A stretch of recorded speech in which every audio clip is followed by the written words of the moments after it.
Hello everyone, I have decided to come back to India. Yes, मैं अपने देश, अपने घर इंडिया वापस आ रहा हूँ एजुकेशन मिनिस्टर धर्मेंद्र प्रधान का रेजिग्नेशन मांगने के लिए। इतने दिन से आप सब देख ही रहे हो कि हम सोशल मीडिया पर आवाज़ उठा रहे हैं कि पेपर लीक के कारण जिन नीट के बच्चों ने सुसाइड की और जो लाखों स्टूडेंट्स की मेहनत बर्बाद हुई है, उसके लिए तो धर्मेंद्र प्रधान को रिज़ाइन करना ही चाहिए। 8 लाख बच्चों ने हमारी पिटीशन साइन की है। Crores of people have supported this demand on social media as well. And not just that, देश में कई सारी जगहों पर इसको लेकर प्रोटेस्ट भी तो हो रहे हैं, जैसे लखनऊ, जयपुर, महाराष्ट्र, दिल्ली। लेकिन फिर भी इनको कोई फर्क नहीं पड़ रहा। आज नीट के 22 लाख स्टूडेंट्स, सीबीएसई के 17 लाख स्टूडेंट्स, सीयूईटी के 16 लाख स्टूडेंट्स और एसएससी जीडी के 40 लाख स्टूडेंट्स, ऐसे 1 करोड़ से ज़्यादा स्टूडेंट्स हैं जिनकी ज़िंदगी के साथ मजाक किया गया है सिस्टम द्वारा। इसकी वजह से स्टूडेंट्स बहुत ही ज़्यादा एंशियस और परेशान है अपने फ्यूचर को लेकर। किसी को तो इसकी जिम्मेदारी लेनी होगी। इतने बड़े ब्लंडर के बाद भी अगर एजुकेशन मिनिस्टर रिजाइन नहीं करते तो इसका मतलब इस देश में अकाउंटेबिलिटी नाम की कोई चीज़ बची ही नहीं है। ऐसा लगता है कि सिस्टम जितनी चाहे उतनी गलतियां कर सकता है और उसके लिए कोई कॉन्सिक्वेंसेस है ही नहीं। सारे कॉन्सिक्वेंसेस स्टूडेंट्स के लिए है। ऐसा कब तक चलेगा?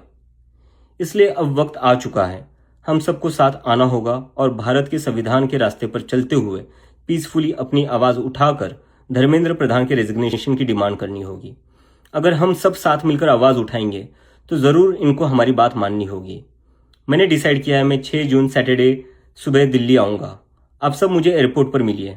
हम सब मिलकर पार्लियामेंट स्ट्रीट पुलिस स्टेशन जाएंगे और वहाँ पर जंतर मंतर पर एक पीसफुल प्रोटेस्ट करने के लिए परमिशन मांगेंगे। इंडिया का कॉन्स्टिट्यूशन हमें राइट देता है कि गलत के खिलाफ हम पीसफुल तरीके से अपनी आवाज़ उठा सकते हैं। उसी कॉन्स्टिट्यूशन के अकॉर्डिंग हम अपनी आवाज़ उठाएंगे और मैं उम्मीद करता हूँ जितने भी कॉकरोच जनता पार्टी के सपोर्टर्स हैं और जितने भी स्टूडेंट्स और यूथ इस सिस्टम से परेशान हैं वो इस प्रोटेस्ट में शामिल होंगे। जिसको लगता है धर्मेंद्र प्रधान एजुकेशन मिनिस्टर जो है हमारे, उनको रिज़ाइन करना चाहिए, वो सभी लोग इस प्रोटेस्ट में शामिल हो जाएं। मेरे फ्रेंड्स और फैमिली को डर है कि मुझे एयरपोर्ट से ही अरेस्ट कर लेंगे और फिर जेल भेज देंगे।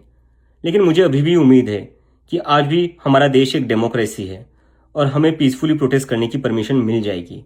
I want to make it clear, I'm a big admirer of Gandhi, Ambedkar, Bhagat Singh and Nehru, and I believe in the Constitution of India more than anything else, जो हम सबको एक डेमोक्रेसी में अपनी आवाज़ रखने का राइट देता है।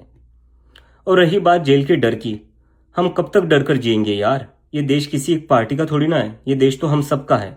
हमारे फ्यूचर का सवाल है, हमारे फ्यूचर बर्बाद हो रहा है और ये अब हम सबकी जिम्मेदारी है कि जब भी इस देश में किसी के साथ कुछ गलत हो तो हम सबको आवाज़ उठानी चाहिए in a very peaceful and democratic manner.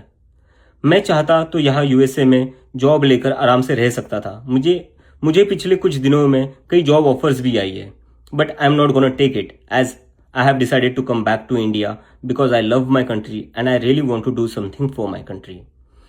हम सब आज जो कुछ भी है वो सब इस देश ने हमें जो दिया है उसी के कारण है और अब हमारी बारी है अपने देश के लिए कुछ करने की, क्योंकि अगर हम आज कुछ नहीं करेंगे तो कौन करेगा? कब तक हम वेट करेंगे कोई और आएगा, आवाज़ उठाएगा और हमें बचाएगा?